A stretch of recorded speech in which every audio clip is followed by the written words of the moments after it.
Hello everyone, this is Jackson100 today and welcome back to another video. Today I've got a deck profile on my Penguin deck. It does look pretty weird, but it does actually work, trust me. Starting off, one copy of Aqua Spirit. That's basically just a way to go for a rank 4 with Nightmare Penguin, banish your water to summon it. And you know, it's got 1600 attack, which is pretty decent as far as this deck goes, the same as Note Penguin. I mean, that's got more, but you have to tribute it. You know, everything else has got like 400, 750, 800. 1100, it's not really going to be getting over much. Aqua Spirit is just no way to get over things.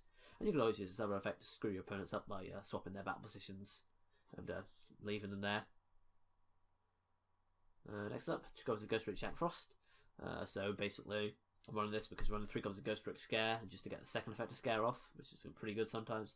And then, you know, sometimes you're just going to have your hands of Puny Penguin and all that, and you're like, what do? You don't want to set the Puny Penguin because got nothing in the grave, so we're going to waste it there. And then you can't summon that, so you know, you got Jack Frost, Stall for Time, so you can grab the Puny Penguin, something for Puny Penguin, or you know, use it to distribute for that guy, which is pretty decent. And you know, always use it to protect your life points. Next up, 3 copies of Nightmare Penguin. So all face up water monsters gain 200 attack, so if you go for Great Emperor Penguin, tribute this, summon 2 of these, 400 boost. Pretty decent, you know, or it just makes like, you know, Penguin 18 if you just got that and that, you know, just basically run over more things. And the second effect is when it's flipped face up, you can target one card your opponent controls, return it to the hand. So unlike Penguin Soldier, it's not just monsters, it can be back row too, so especially with Note Penguin there, you know, banish that back row. Not going to be able to use it against monsters. It's pretty decent. The best card of the deck, 3 copies of Note Penguin. So during either player's turn, when an effect of a penguin is activated while it's in the grave, you special summon it. This is mandatory, so you have to use it. Also, it's Chain Link 2, so it's super good. Your opponent's not going to be able to respond with anything at bottomless, torrential to the summon of it, because it's Chain Link 2, so it's not the last thing to happen with the summon. The last thing to happen was the Penguin effect. So basically not going to be able to stop their stuff getting banished if this goes on the field and the Penguin effect resolves. And, yeah, summon effect, like I said, is when a card is returned from the hand, to the field to the hand, by a Penguin effect, it's get banished instead. So it basically just turns you like the compulsories, just like and you're okay, you bounce on a monster back to town, I'll just summon it again next turn into a bomb that's like, oh, well, I'm fucked, it's banished. 3 copies of Penguin Soldier. Next up, Original Penguin. You know, it's just really good against Exorcies, Synchros, summon, spam a bunch of them attacking to Penguin Soldier, like, oh, well, and there's your whole turn wasted, and like the 4+ of your cards gone. For no waste and nothing. 3 copies of Puny Penguin. So when it's sent from the field to the grave after being flipped face up, so that can be through being destroyed in battle, attributed for the Great Emperor Penguin or Aoi. I'm not going to pronounce that again because I'm fairly certain that's probably wrong, and I don't want to humiliate myself. I'm normally good with Japanese names, but I don't know how to pronounce this one. Yeah, anyway, so what it does is when it gets sent to the graveyard, you get to target Penguin in the grave, except itself, special that in attack or face and defense. So you can grab your Note Penguins. Well, actually, no, Note Penguin will summon itself on that effect. So if you don't need to grab your Note Penguins, you can grab your Great Emperor Penguins, distribute it, or you can you know, set your Nightmare Penguins or your Penguin Soldiers back to reuse them. Screw your opponent up some more. 3 copies of Great Emperor Penguin, last monster. So tribute it to special up to 2 penguins for your deck. So, like I said, you grab the 2 Nightmare Penguins, get the boost, grab your Note Penguins, so you got it on access for whenever you need it. And you know, it works pretty well with reasoning. That's the full name. It gives it an extra level for your opponent to guess, and then you know, just get a special summon of this, and then boom. So it's basically like 2 monsters to 1 with reasoning, which is pretty decent. And it goes a Book of Eclipse for the first spell. So basically, it's just a way to set all the monsters face down, so you can reuse them. And you know, another thing that's useful for is, say you know, you got Penguin Soldier set or something, your opponent summons a completely useless monster that, like the Farm Girl, say. And you go try and attack into it, like, I don't really want to bounce the Farm Girl back, do I? I much rather bounce, like, the ships, other than Dark Destroyer, because you can't target that, but still. I much rather bounce the ships back, so I'm going to flip up Book of Eclipse, set that Farm Girl, and, you know, try and, you know, force them, say, maybe a Chain Farm Girl effect to that, and then you get a ship, and then you'll be able to bounce that back on the Penguin Soldier. And also the draws your opponent get from it isn't always bad for you, because you're running 3 Mind Crush and 3 of Spiritual Water Art, so you can go back in the hand. Like, same with bouncing. Like, you know, they're going to have a bunch of stuff in the hand, you know what's in there, so you'll be able to just drop them off. And then drawing extra cards just means it's more likely to get like more than 1 copy of a card from Mind Crush gone, which is more value there.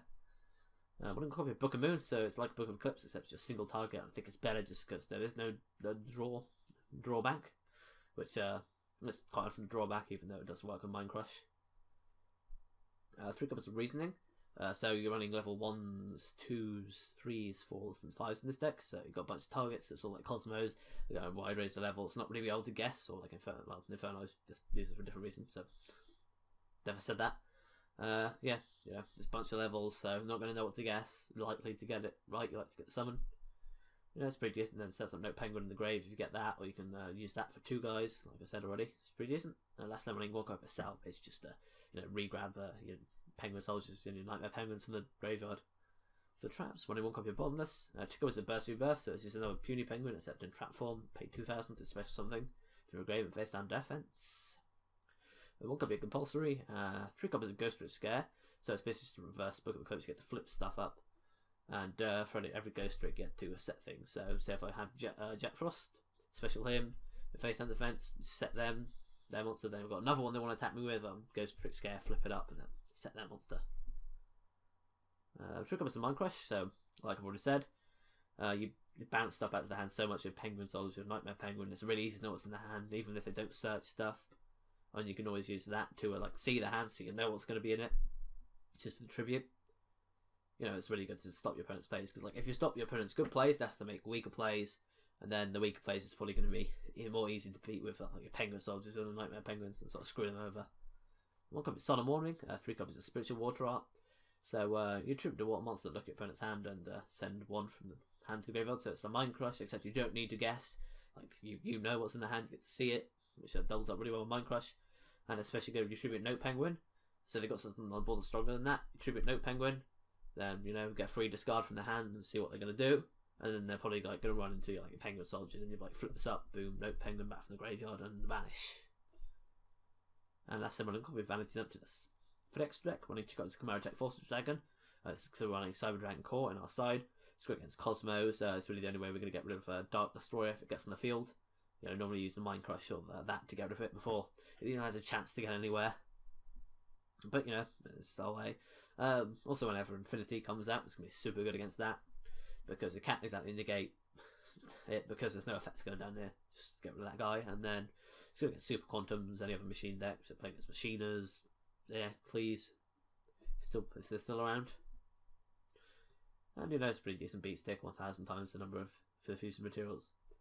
Onto the Exorcist, running 1 Abyss Dweller, just some lovely grave effects, and then most of the stuff is water. Well, actually all the level 4s is water, so you're always going to get a second effect off if you've still got extra rituals. So everything's going to boost to 500s, it makes your weak monsters pretty decent.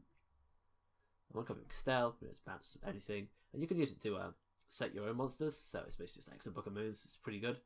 1 copy of Cat Shock, so like Abyss Dweller has an effect when you have a water attached to it. So it can be destroyed by battle, so it's just a stowaway, and then you can attach an XYZ material to double, make the attack of an XYZ that's less than rank 4, so not Volcasaurus and not Gaia. Make it double its original attack, so make that 5,000, make that, mass, 3,600, etc.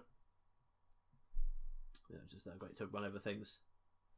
Welcome with Dark Rebellion, just basically run over massive monsters, and then, normally it's just the best one to just sound like you've got no field, so, but you want to go for rank 4, just go into Dark Rebellion, it's the best play there. 1 copy of Diamond Dyer, just to get rid of any problem cards. 1 copy of Gaia, so this is just a stack of Volcasaurus if you get to use its effect, and then, attack for more damage as Volcasaurus can attack when it uses its effect. 1 copy of Alucard, so, more Ghost Tricks for Ghost Trick Scare if you set that like a Book of Moon or a Book of Eclipse. And, and also, they can't target your face down defense position monsters for attacks, so, again, it's what I said before with the Eclipse, you can use it to stop them from their weaker monsters that you don't really want to get rid of. One of the bigger cards, use Alucard to sponge that. And then you can, is your only, other than Nightmare Penguin and Note Penguin, way of getting rid of the back row in the deck. When we come with Ghost Trick Dualahan, so Ghost Tricks gets 200 for each Ghost Trick, so it's 200 for itself, and then if you've got an Alucard 200 and Jack Frost's more 200s, and then again another Ghost Trick Scare, and then basically use it to half your opponent's monster's attacks, just sort of like Cat Shot's doubling, or Dark Rebellion's attack stealing, just get over big monsters. We'll go with Equipped Engineer, just for more defensive, rank 3. One copy of Acid Golem, just again, like I said before, with a dual hand and Cat Shark. Cat Shark and that work really well because it makes a 6,000 attack, which is going to run over practically everything. Running one copy of Vogsaurus, so that's if you manage to get your 2 Grey Emperor Penguins, just use it, remove them. Their monster, bunch of damage, Gaia, boom, more bunch of damage. Running one copy of Sky Cavalry Centuria. So it can't be destroyed by battle when it has explosive material. So again, so like Cat Shark, a stall card, and then if it's attacked, if it's attacked or been attacked, you get to detach one and bounce it back. So it's just more bounces, more ways to get stuff for there for Mind Crush, so you know what's going down. And the last one copy of Slack Magician for a more defensive rank 1. For the side deck, running 3 copies of Cyber Dragon Core, so this is for the Fortress Dragon. It's better than Cyber Dragon because you don't have to tribute it if the opponent's got no monsters. I mean, that's the only reason you're going to summon it is to get rid of their monsters. But and then you can always banish it to special, another one of it from the deck. So it's just ways to get it out, which you can't do with Cyber Dragon if you want to go for a second Chimera tech. When to go Berserker anti-spell fragrance to stop any pendulum decks, or any deck relies on spells.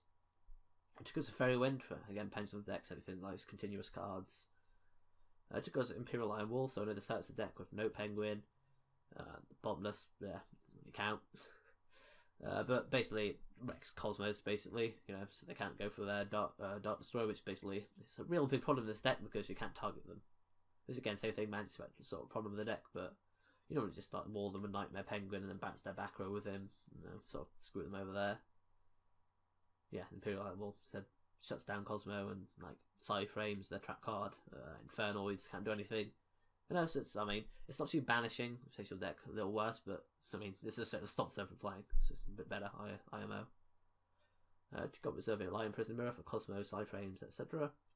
Took us a Master of Strict. This is for Monarchs or any other random tribute deck you might come up against. Might stop your Grey Emperor Penguin, but doesn't really matter. And then also stops Magic Spectres using their spells and traps. It's pretty good. And lastly, took up some mistake just to stop searching. Actually, no, everyone searches in this game practically nowadays.